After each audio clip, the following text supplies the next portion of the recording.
Jesus says, "Silence is your friend and mine. There you will hear me speaking." June 7th, 2019.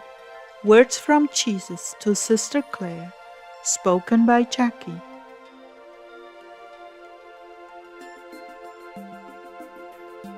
Clare began, "How delightful are your arms, Lord!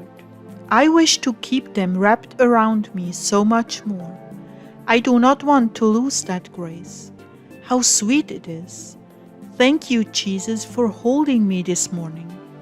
Oh my Lord, the sweetness of your arms and the heavenly vision you have given me for the refuge of your sacred heart is so sweet, so incomparably pure and sweet. Truly, I'm beginning to feel it now, and I was able, because of that, to begin on the drawings for the buildings." Jesus began, "Beloved of my heart, this is my gift to you and to my Father, a tiny place on earth where he can rest his head in the midst of the turmoils of the world. That is why you must not allow anything unclean on the property.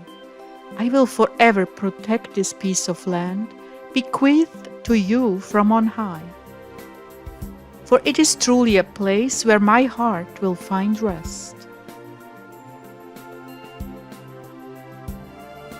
The sweetness of the fulfillment of the vision is truly intoxicating to the angels and saints alike. A place where all of heaven can resound with a glorious Amen. For it is a sanctuary of my presence. How beautiful is your dwelling place, O Lord my God, on high.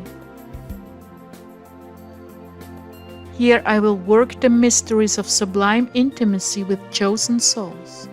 I will bring them into a consummate union with my heart, because this is what they long for. Oh, how tender and precious the love of a soul is for me, Clare. There is nothing to compare to it.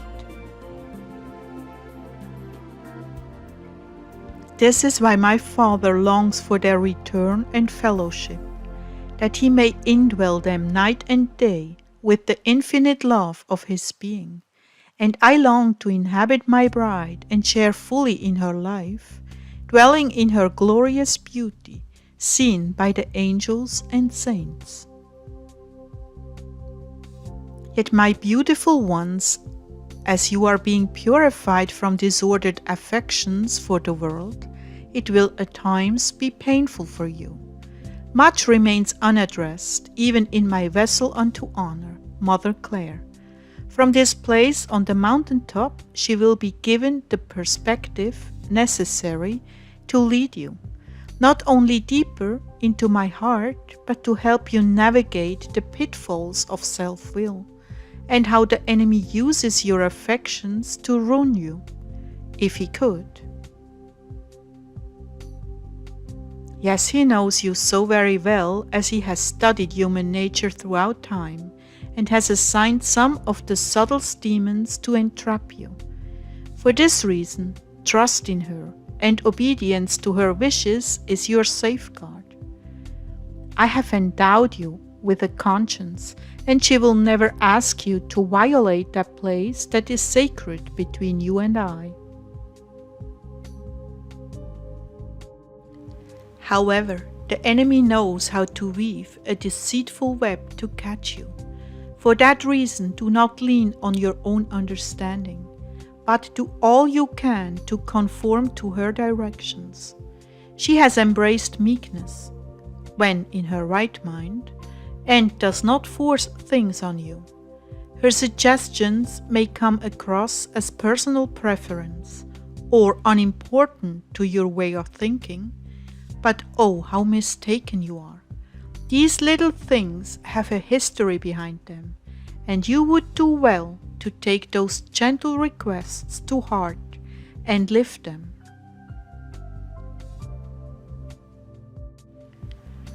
Silence, my brides, is your friend and mine. In the silence of your heart you will hear me speaking. So much conversation is unnecessary and opens the door to sin and judgment. I want you all to cultivate a quiet and gentle demeanor, not just on the outside, but especially on the inside. In this way, you will make it possible to dialogue with me. You will hear me clearly, and we can converse with one another in this joyous state of heart and mind. When you begin to release the busyness of the world, your heart will at last be able to soar with mine. Yet at times you will also dwell in the dark valley in order to benefit other souls.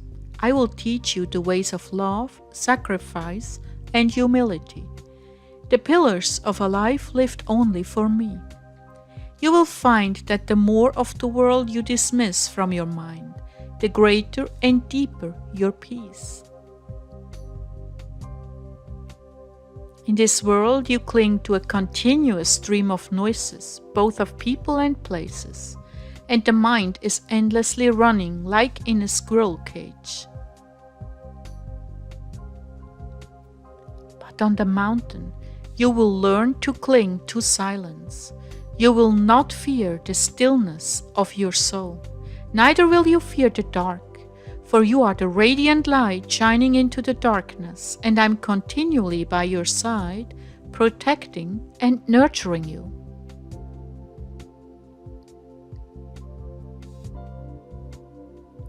Brotherly love will abound as each of you sees to the needs of the others, so that none lack for a fire, for warmth, or company in difficult times.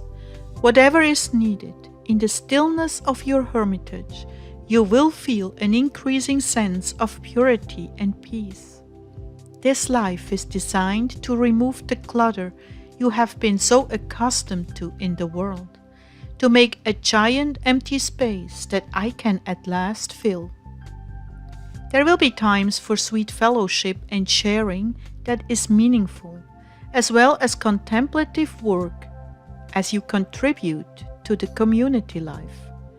All will be ordered by me, my brides, and your peace will surpass what you have ever known before. So few understand how contaminated the world really is, even in the best of circumstances. It is only when you have broken with it and dwelt in silence that you will recognize how taxing and distracting it truly is. For those of you on the channel who cannot live this life, I will not abandon you.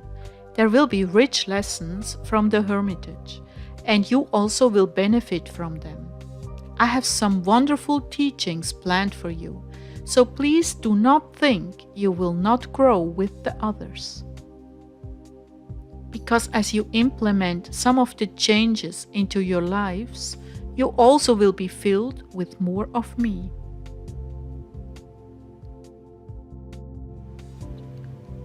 There will be many healings because of the combined prayer efforts of the desert dwellers.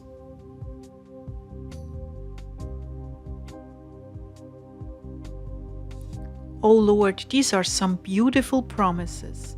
Thank you. I believe and receive every word.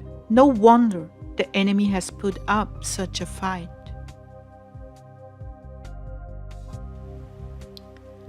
Oh, don't worry, he will continue to oppose you. He cannot stand holiness. You are a noxious odor to him and his workers of iniquity. But as long as sin stays on the outside of the hermitage, he will not have the advantage. And yet, I must allow some of this pressure to teach you all how to hold up under oppression. And I must say, you have done a marvelous job, all of you. Truly, you have all learned to cleave to me and to the vision of our holiness and our oneness together. There is not one among you heart dwellers that cannot live a similar life in your own home. The secret is in the use of your undedicated time. When you go to sleep and when you rise, it is very profitable for you to get up as early as you can, so that your mind is connected with mine first thing, so that our hearts and minds can be prepared to tackle the day together. I alone know what awaits you every day. That is why you must come to me to be prepared. Although you may be subjected to the noisiness of the world in your own home, you can cultivate inner silence, reflection on my word, and our precious times together. This is why I launched this channel, to help you do exactly that. But for many there comes a time of reckoning. If you are unequally yoked, your life will change. Your values will be different, and if you have married out of my will, it will be very hard for you. You will be forced to make a decision, me or another. For some of you this will be traumatic, but I will be with you, for you chose me above all that you could have had on this earth. Take heart, dear ones, I'm with you. I will help you. I will lead and teach you, even in the very place that you're in now. And the lessons from the hermitage will be very rich indeed. I'm with you and I love you. Be at peace, and pray for Mother Clare.